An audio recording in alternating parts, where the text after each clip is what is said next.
Dans cette vidéo, on va voir trois façons de bien gagner sa vie quand on est passionné de langue. Ici, on va parler des passionnés de langue, peut-être comme toi et moi, qui aimons les langues en général. On ne va pas parler de se spécialiser dans une langue, d'accord? C'est important. Alors, il y a un auteur américain que j'adore qui s'appelle Cal Newport. Et Cal Newport, il écrit des livres que je trouve super bien. Donc son prénom s'appelle Calnewport. Et ces livres sont particulièrement intéressants parce que ils sont un peu, comment dire, presque rabat-joie.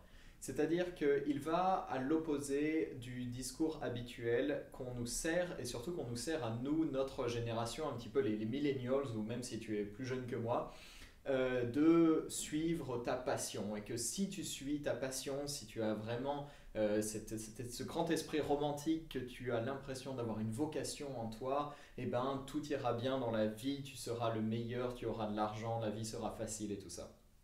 En fait, ce qu'il explique, c'est que c'est un mythe parce que simplement la plupart des gens sont passionnés par des choses qui ne rapportent pas nécessairement de l'argent ou même de la satisfaction dans la vie. En fait, ce qu'il a fait dans son livre So Good They Can't Ignore You, ce qu'il a fait, donc ça veut dire tellement bon qu'ils ne peuvent pas t'ignorer. Ce qu'il a fait dans ce livre, c'est qu'il a recherché les gens qui étaient heureux dans leur travail, de voir s'ils avaient vraiment suivi leur passion. Et en fait, ce que la recherche a montré, c'est qu'en fait, il y a des critères pour être heureux dans son travail qui n'ont pas nécessairement grand-chose à voir avec la passion. Et c'est très surprenant et je pense que j'aurais lu ce livre en commençant ma carrière, en commençant mon travail. J'ai fait plein de choses pour l'instant dans ma vie. Je pense que j'aurais pas compris cette idée que suivre sa passion, en fait, c'est un mythe et qu'en fait, les gens heureux n'ont pas nécessairement suivi leur passion. Alors, il y a trois critères, en fait, selon Cal Newport, pour faire un travail qui rend heureux. Alors, vous allez voir comment on va appliquer ça aux langues après. Le premier critère, c'est l'autonomie. C'est-à-dire qu'on a de la liberté ou en tout cas du contrôle dans son travail. Et ça, c'est très important. Et d'une certaine façon, eh ben, c'est quelque chose qu'on a l'habitude, qui nous paraît intuitif. C'est peut-être le critère le plus intuitif pour nous. C'est un travail dans lequel on est épanoui. C'est un travail dans lequel on a le choix. On peut être en contrôle, en autonomie. C'est-à-dire qu'on n'a pas un boss sur le dos qui nous dit exactement quoi faire. Et nous, on a l'impression de ne pas avoir besoin d'utiliser notre cerveau de manière créative. Donc c'est un premier critère qui est important, l'autonomie. Ensuite, on a la compétence, et ça c'est peut-être le plus important. C'est la sensation de progrès dans son travail, de devenir meilleur et de meilleur chaque jour dans son travail. C'est quelque chose que j'ai mis longtemps personnellement à comprendre. Et la troisième chose, alors c'est relatedness, c'est juste le fait d'être connecté avec d'autres personnes, donc c'est-à-dire de ne pas travailler isolé dans son coin. Alors en fait, simplement ces trois points, l'autonomie, la compétence et relatedness, pas les choses habituelles qu'on nous dit. Par exemple, si tu es passionné de langue en général et que, je sais pas, tu es dans ta vingtaine et que tu étudies les langues, on va certainement te dire, ah, deviens traducteur, deviens prof de langue ou alors, voilà, fais quelque chose en rapport avec les langues que tu étudies. Il y a trois grands travaux où j'ai trouvé personnellement au cours de mon travail des gens heureux qui aiment les langues et qui sont épanouis dans leur travail parce qu'il leur permet justement d'avoir ces choses-là, l'autonomie, la compétence et le fait de travailler avec d'autres personnes. Et ce n'est pas forcément les choses auxquelles on pense. J'ai vu beaucoup de gens qui bloguaient sur les langues, moi compris, c'est-à-dire qui ont une chaîne YouTube ou des choses comme ça, qui galéraient et en fait qui n'étaient pas du tout heureux d'essayer de vivre de leur passion parce que finalement c'est très dur juste de parler des langues en général. À part pour Pierre du monde des langues qui lui est une exception qui arrive à vivre de ça. Mais en général, on voit beaucoup de passionnés de langue qui passent des heures à essayer de lancer une activité juste en général sur leur passion sur les langues, mais ça n'intéresse pas grand monde au final. C'est-à-dire que peut-être qu'il y a des gens qui vont les lire, mais les gens cherchent quelque chose de précis comme aide dans une langue. Donc les trois choses, les trois métiers. Le premier, ça va être d'enseigner en fait. Mais il y a une différence entre enseigner simplement en se disant je vais faire un master et enseigner une langue en général. Il y a une façon plus moderne d'enseigner, c'est-à-dire notamment d'enseigner en ligne. Et surtout, il y a une explosion en fait de la demande d'enseignement en ligne avec les MOOC et tout ça, et les plateformes comme Udemy où on peut acheter des cours. Les gens vont de plus en plus chercher des cours et des profs de langue sur Internet. Et personnellement, je trouve que c'est incroyable à quel point c'est sous-exploité en fait. À quel point il y a encore beaucoup de profs ou beaucoup de gens qui veulent devenir profs, qui imaginent qu'ils doivent être embauchés par une école ou, ou par, ouais, par une école ou par un lycée. Enfin, je cherchais l'école de langue privée ou une école normale. Et en fait, si on cherche vraiment l'autonomie, un métier dans lequel on se développe, on s'épanouisse, en fait, on peut simplement le faire par soi-même. Il y a énormément de possibilités pour devenir prof de langue sur Internet maintenant. En fait, le vrai intérêt, c'est qu'on va pouvoir décider de son emploi du temps, de ses prix. On va vraiment avoir une autonomie de travail qu'on n'a pas autrement. Alors, le sacrifice, la concession à faire, c'est-à-dire qu'on ne va pas avoir le même rapport que nous, on a par rapport aux langues en tant que passionnés, c'est-à-dire qu'on apprend beaucoup de langues différentes, on a l'habitude d'apprendre de façon indépendante les langues, et on va avoir plutôt des étudiants qui, eux, justement, ont besoin d'un prof qui les guide pas à pas.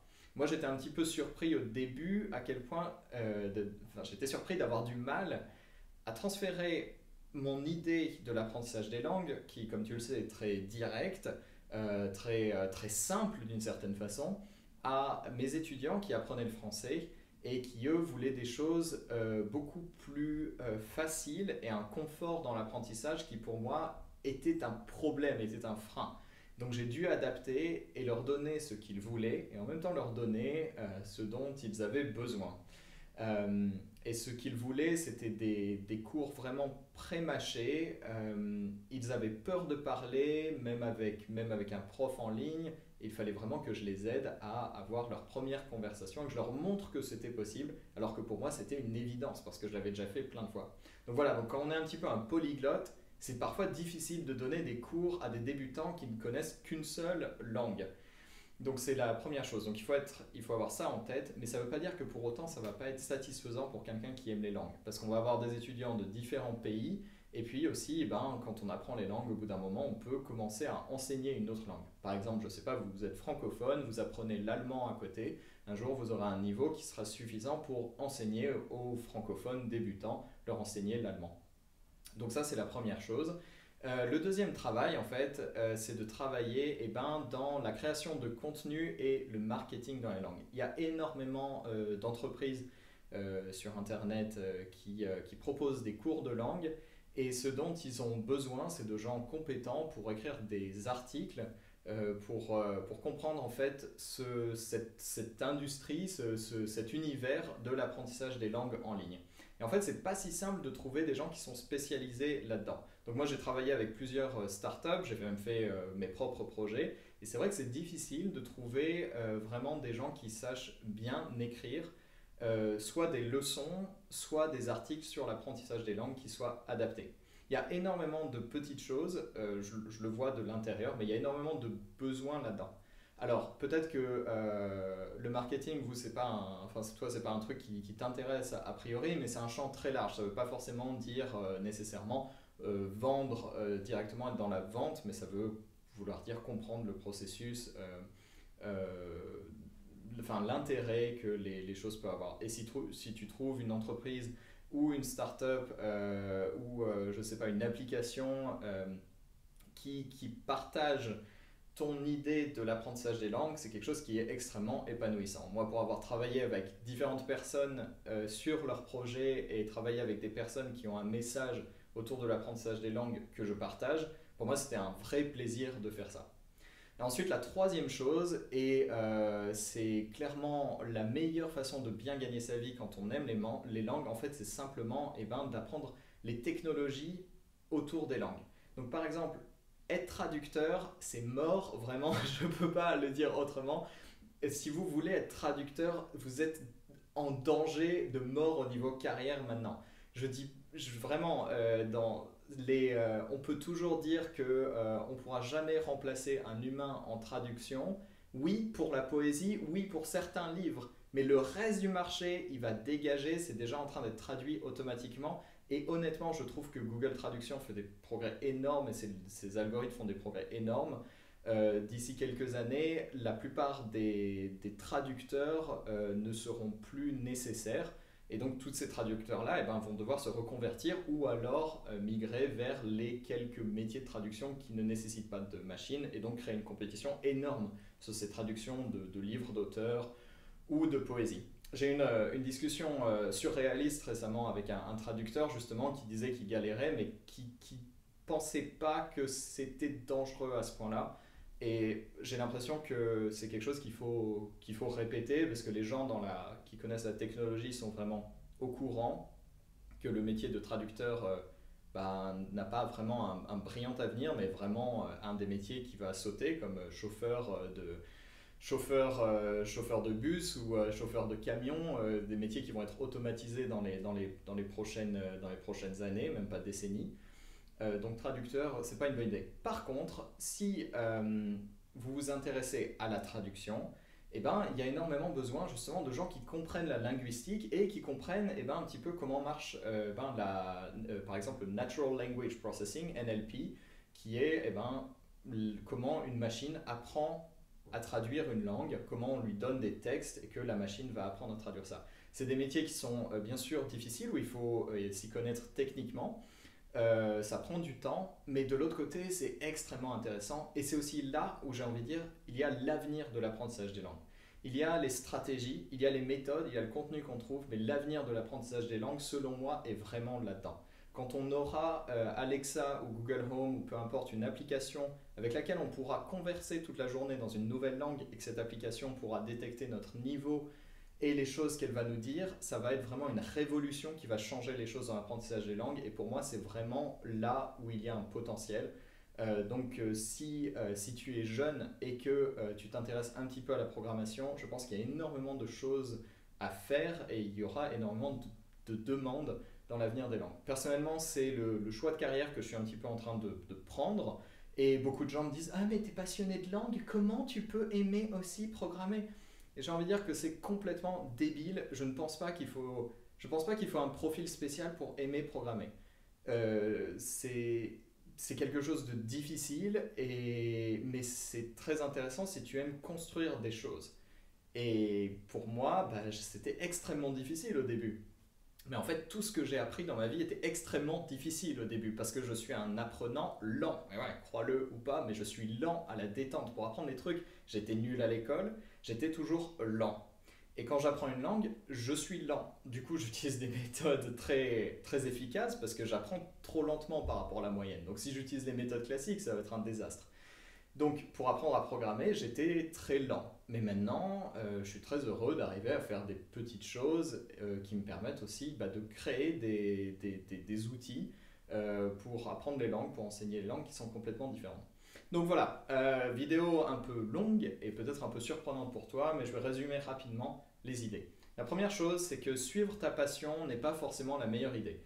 Que si tu aimes les langues en général, il faut que tu réfléchisses autrement. Juste le fait d'être passionné, par exemple, si tu es passionné d'arabe et que c'est ta carrière et que tu vas faire un master en traduction arabe ou en littérature ou en histoire de la langue arabe ou je ne sais pas quoi, attends-toi à ce que ce soit difficile de vivre de ta passion. Et de toute façon, c'est pas nécessairement ça qui va te rendre heureux. Ça peut être simplement les trois choses dont on a parlé, donc l'autonomie dans ton travail, la compétence et le fait de travailler avec des gens, le fait de collaborer.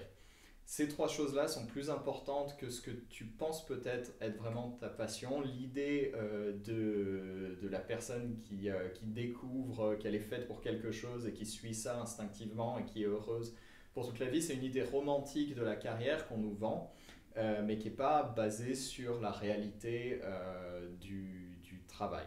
Ce qui va te rendre heureux, c'est d'avoir un métier dans lequel donc, tu as de l'autonomie, tu apprends des choses et tu travailles avec des gens. Et donc pour ça, moi, les trois métiers que je trouve intéressants quand on est passionné de langue pour l'instant, c'est l'enseignement de façon moderne, hein, parce que l'enseignement, si tu vas faire dans une école où tu es payé au lance-pierre, ou pire, si tu vas aller enseigner le français dans un pays où le salaire est plus bas parce que c'est la langue que tu apprends, je sais pas, par exemple,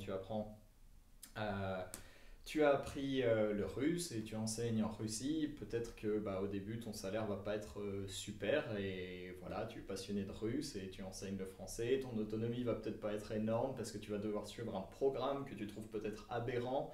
Ça arrive à beaucoup de profs et peut-être que tu vas pas vraiment avoir l'impression de développer tes compétences parce que tu vas être limité à faire toujours le même programme.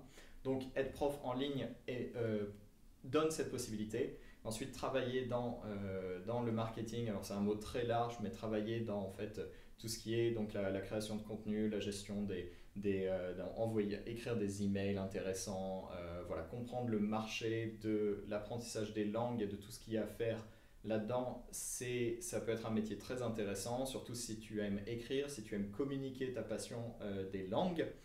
Et la troisième chose, c'est de travailler dans la tech, dans la technologie et d'apprendre à programmer, d'apprendre les choses en rapport avec l'apprentissage des langues, l'enseignement des langues, le traitement des langues, la traduction, les voies de synthèse, toutes ces choses-là. Voilà, j'espère que cette vidéo t'aura intéressé. Elle change un peu des vidéos habituelles et je vais en faire une série en fait sur les vidéos, sur le métier, les métiers dans les langues. À bientôt, salut!